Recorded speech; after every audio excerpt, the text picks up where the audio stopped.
noticed the new addition to my kitchen.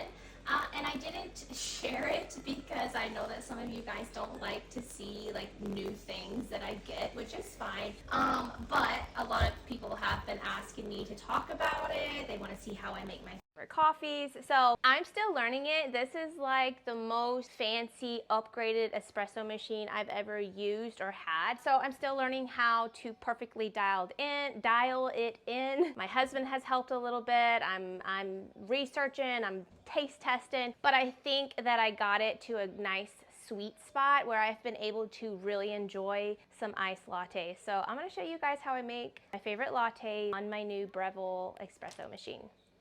Espresso. I know it's not espresso, but sometimes it just slips.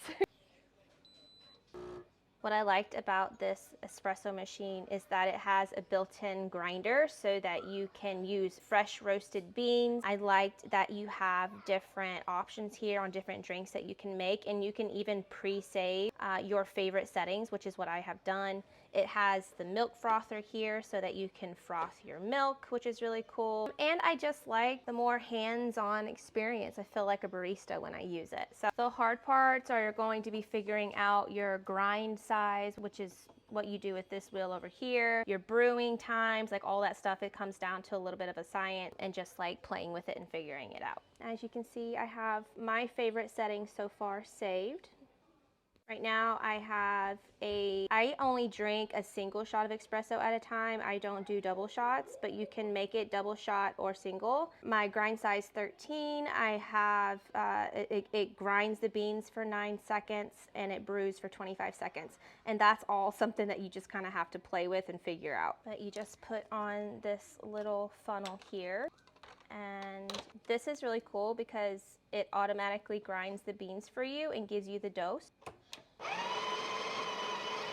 Kind of tap this down. There's a few accessories I still need to get, but I just take a fork to break up the clumps. There's special little tools for all of this. I just haven't invested in them yet, but this just breaks up the clumps. And let me just say, I'm not an expert by any means. I am definitely still learning, but I just tap this down, try to get as much in there as I can without it making a mess. Then you just take this little tamper and press it down.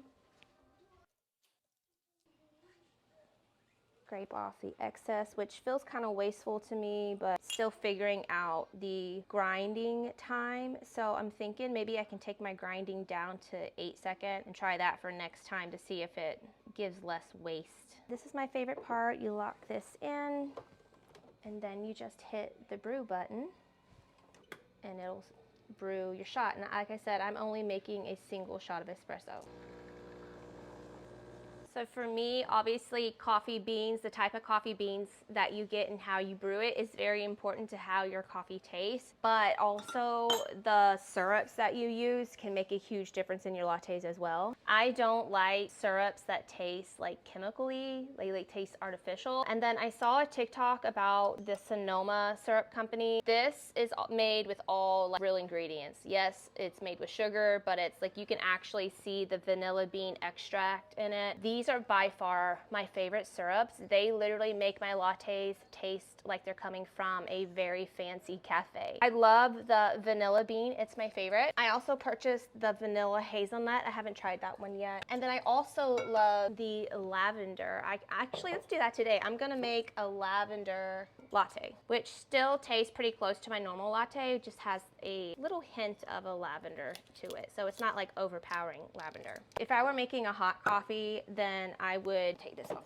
Then I would use this to steam my milk, but I'm gonna make an iced latte. So I'm gonna use my Espresso frother because you can froth milk on a cold setting with this. I only like oat milk. I've tried regular cow's milk in my lattes. It doesn't taste the same. I only enjoy oat milk at this point. And so I do about a half a cup of this extra creamy oat milk. I use 1 tablespoon of syrup per shot of espresso. So since I'm using 1 shot of espresso, I'm using 1 tablespoon of syrup. And like I said, I'm gonna use this lavender infused syrup. If I were doing 2 shots of espresso, I would use 2 tablespoons of syrup. Since I am making a iced latte, I'm gonna hold this button down until it turns blue, and that will froth it without heating up the milk. So when I'm making iced lattes, I like to mix the milk and the espresso first so that the milk cools down the espresso first so that the hot espresso doesn't melt my ice as fast. So now I'm gonna add a bunch of ice. You guys know I used to have a nugget ice machine, and while I loved it, what I didn't love about nugget ice is that the ice melts so much faster than like bigger cubes. So while the nugget ice looks fancy and it's fun to chew on, when it comes to cold drinks that you don't want watered down, the nugget ice melts really, really fast, and that's what I didn't like about it. So now I'm back to big, chunky refrigerator ice, but it doesn't melt as fast, and I love that. And it's so dang good. I don't even want to say like, oh, this is good as a coffee shop, because at this point, I can make drink better than coffee shop. I don't enjoy anything from Starbucks anymore. It's really hard for me to go into a coffee shop now and for them to make my coffee exactly how I like it. I like a strong coffee flavor, but I also like really good creaminess. I like a certain amount of sweetness. I haven't found a coffee shop who makes my coffee like I can make it at home now. So dang good. It's so dang good. I love it so much. And let me just say, I loved my Nespresso machine. My Nespresso machine made really great coffee as well. I just wanted to get out of having to buy the pods, because I had to buy the pods either through the Nespresso app or I'd had to go to like Target or somewhere to get them. Those are a further reach for me because not even my local grocery store carry Nespresso pods. But with this machine, I can buy beans from basically anywhere. I can go to a local coffee shop and buy beans there. Marcus got me some beans from the grocery store. They're really good. Right now I'm using Pete's coffee. And it's really good. I might stick with it because it's really good. A little bit more about this particular machine. You guys remember I was looking for Marshalls, TJ Maxx, and Home Goods for the viral Breville Pro or whatever. I never found it, so I ended up going on the website. This one is actually, I think, called the Impress or something like that. So the one that you get from TJ Maxx, Home Goods, Marshalls doesn't have the screen, doesn't have the customizable drinks on it. So this one is a little bit more of an upgrade than the TJ Maxx one, which is fine because I spent a little bit more than I had planned, but I got the color that I wanted.